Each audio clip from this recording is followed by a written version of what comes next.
I work front desk at a boutique hotel in Copenhagen, and last month an American guest asked me which room had the best view. I showed him our options. A room facing the quiet courtyard garden or one overlooking the cobblestone street with the historic buildings. He stared at me like I just offered him a cardboard box.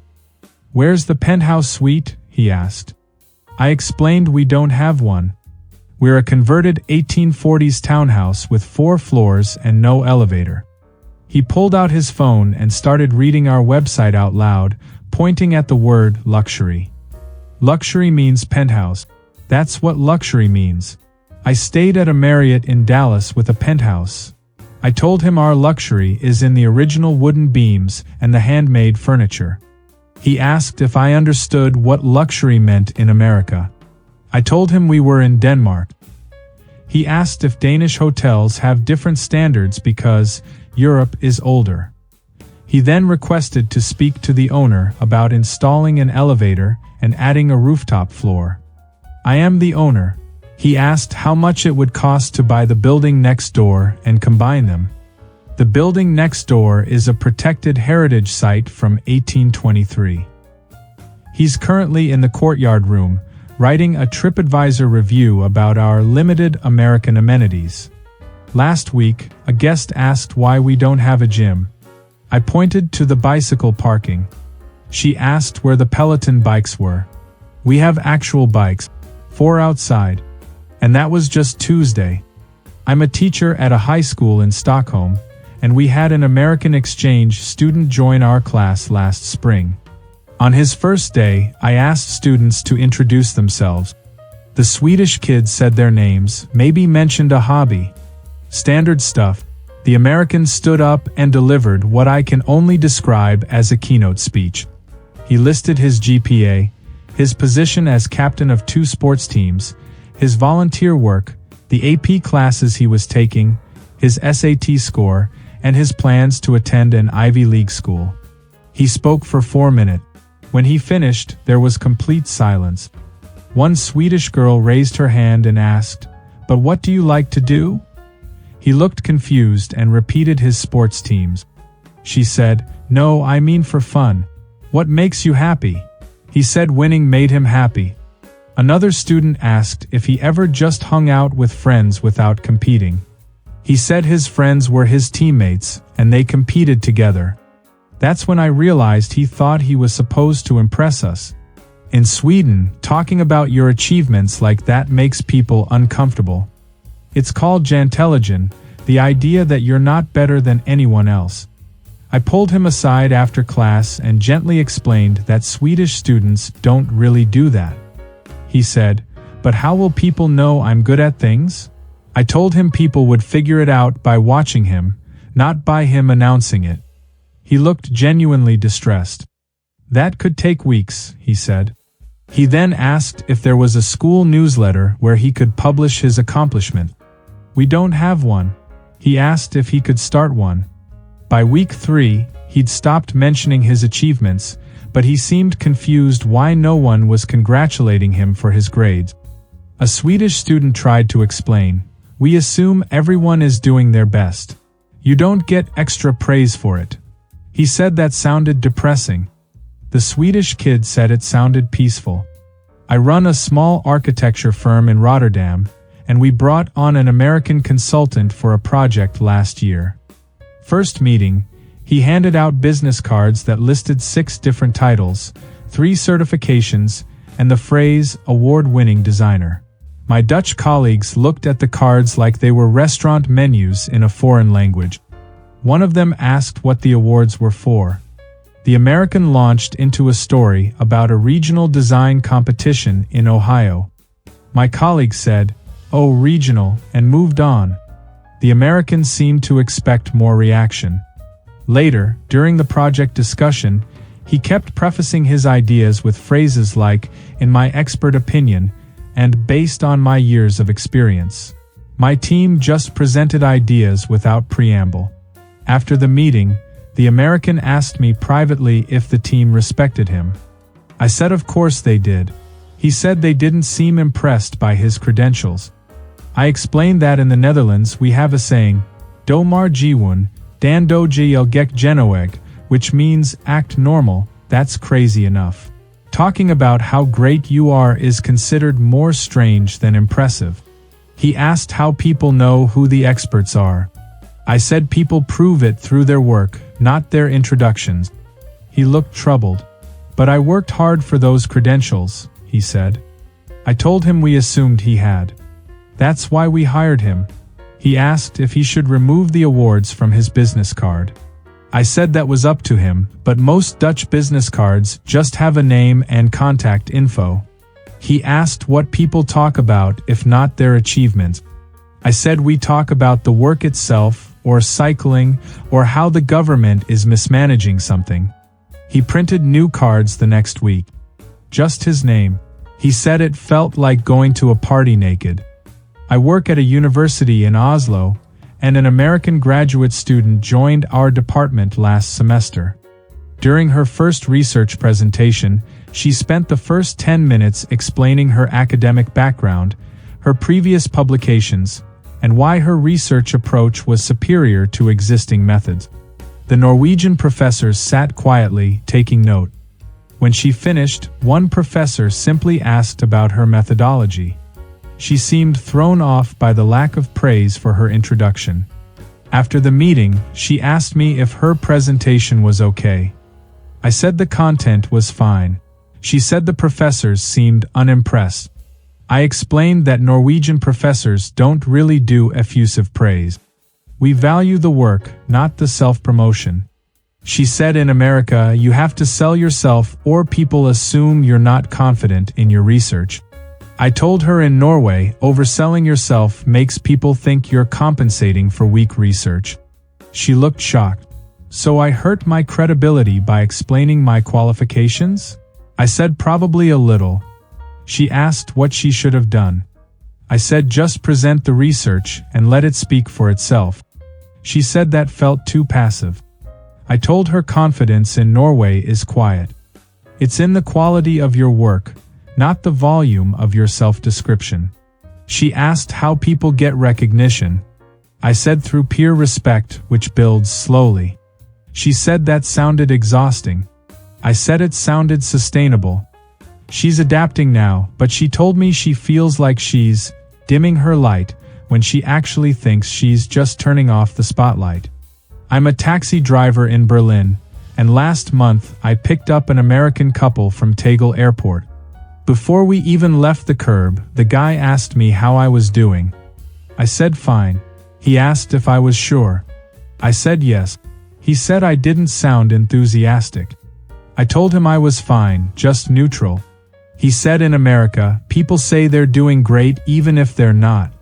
I said that sounded dishonest. He said it's called being polite. I said in Germany, polite means honest. He looked at his wife and said, see? Europeans are cold. I wasn't cold. I was accurate. Then he asked what I did for fun. I drive a taxi. That's what I do. He said no, like hobbies. I said I don't discuss my personal life with customers. He said he was just being friendly. I said I was being professional. He asked if Germans don't do small talk. I said we do, but usually with people we know. He said that's how you get to know people, through small talk. I said we get to know people slowly, through repeated interactions and shared experiences, not through interrogating taxi drivers. He said interrogating was harsh. I said his questions felt intrusive. He went quiet for a minute, then asked if I thought Americans were too friendly.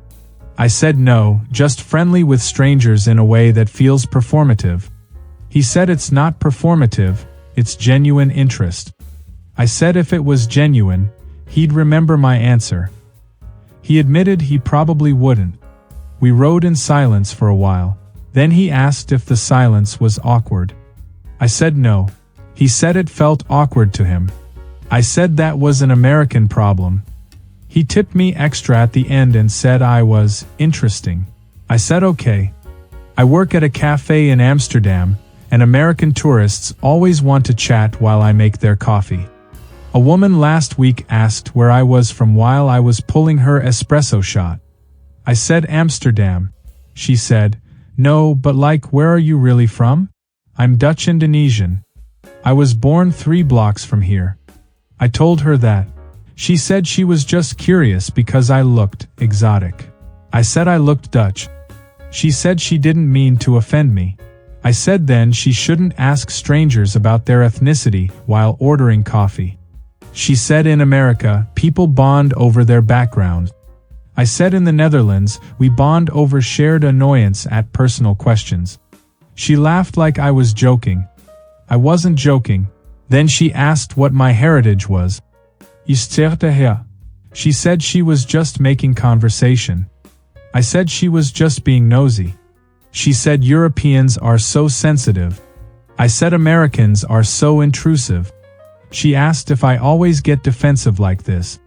I said only when customers treat me like a cultural exhibit instead of a person making their cappuccino. She said she was trying to be friendly. I said she was trying to satisfy her curiosity at my expense. She asked for the manager. I pointed to my coworker, who is also Dutch Indonesian. She asked if everyone here was going to be difficult. My coworker said probably, because we're all Dutch. The woman left without her coffee. Later, she posted on Facebook about how unfriendly Amsterdam service workers are. My coworker showed me. The post had 12 comments, all from Americans agreeing that Europeans are rude. None of them had ever been to Europe.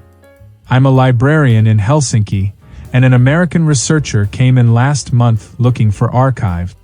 She introduced herself with her full academic title, her university affiliation, and her research focus, then asked about my background. I said I work here.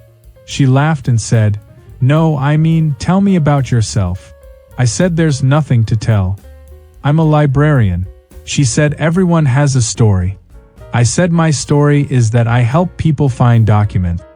She looked disappointed. She asked where I went to school. I told her. She asked what I studied. I told her. She asked if I liked it. I said it was fine. She asked if I had any interesting hobbies. I said not really. She said I was being modest. I said I was being Finnish. She asked if Finns don't like talking about themselves. I said we don't see the point. She said the point is connection. I said we connect through silence and shared space. She said that sounded lonely. I said American conversation sounds exhausting. She asked if I was always this blunt. I said yes, which is considered normal here. She said in America, you have to share personal details to build rapport. I said in Finland, you build rapport by leaving people alone unless they need something. She said she needed archives, but also human interaction. I said I could help with one of those things. She spent 3 days in the library. By day 2, she stopped trying to chat. By day 3, she told me the silence was actually nice. She said she'd never experienced research without the pressure to be social. I said that's called focus. She said in America they call it antisocial. I said we call it efficient. When she left, she thanked me for not wasting her time with small talk. I said I wouldn't dream of it. She said that was the most Finnish compliment she'd ever received. I'm a tour guide in Bruges, and last summer an American man joined my walking tour of medieval architecture. 15 minutes in, he interrupted me mid-sentence to say he'd visited 47 countries. I said that's nice and continued explaining the bell tower. He interrupted again to say he'd climbed bell towers in Italy that were taller. I said this tower is 83 meters, which is quite tall. He said the one in Florence is 84 meters. I said we're in Belgium. He said he was just providing context from his extensive travel experience. I asked if he wanted me to continue the tour or if he wanted to give it himself. He said he was just contributing. I said he was just derailing. He looked offended.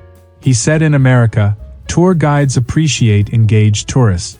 I said in Belgium, we appreciate tourists who don't interrupt. He said he paid for this tour. I said he paid to listen, not to perform. He asked if I always talk to customers this way. I said only the ones who treat guided tours like auditions for their travel resume. He went quiet for about 5 minutes, then raised his hand like we were in school. I called on him. He asked if it was okay to ask questions. I said of course. He asked why the houses lean forward. I explained the architectural purpose. He said that was fascinating. Then he said, I didn't know that. The leaning houses in Amsterdam are different. I said yes, different construction methods. He nodded and took notes. For the rest of the tour, he listened. At the end, he apologized for earlier. He said he gets nervous in new places and overcompensates by talking about his experience. I said I understood, but European tours work better when the guide does the talking. He said he could see that now. He asked if Americans do this a lot. I said constantly. He asked if it's annoying. I said it's exhausting. He laughed.